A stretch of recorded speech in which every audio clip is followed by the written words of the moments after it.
Hannah. I'm Francis. And I'm Abdi. And I'm Alex. Today we'll be talking about graduated cylinders and water displacement. We'll go over its parts and why we use it and what it's used for, useful for. We'll wrap up with questions. Parts and why we use it.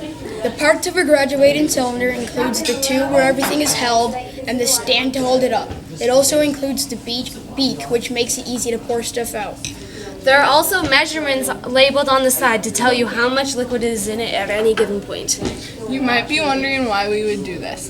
The answer is that in science, there are a bunch of things that you might have to measure that you can't measure with a formula, like irregularly shaped objects. How to use it. Fill up the beaker and mark the bottom of the meniscus. Tilt the cylinder and place the object in, then record the new measurement. Find the difference between the original mark and the new mark, and you have found the volume of your irregularly shaped object. Common mistakes. One common mistake is that people might either fill the graduated cylinder all the way and accidentally lose water when placing object in.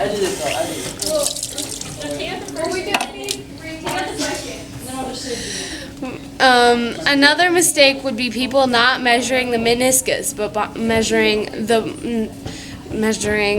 the top. Yeah.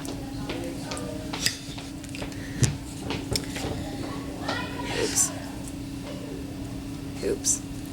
Another one would be using a big cylinder when measuring something small and not getting an exact measurement. As you can see, you cannot measure exactly where the fish lies in the graduated cylinder. If you plan to do water displacement, what equipment will you need? You'll need liquids, a graduated cylinder, and an irregular object. What does water displacement even mean? When water is moved by an object's mass. When is water displacement used? What is the purpose of it? It is used when you can't find the volume of an object with a formula. An example would be to find the volume of an irregular shape. When you place the sample in the water, why does the water level go up? Because its volume takes up space.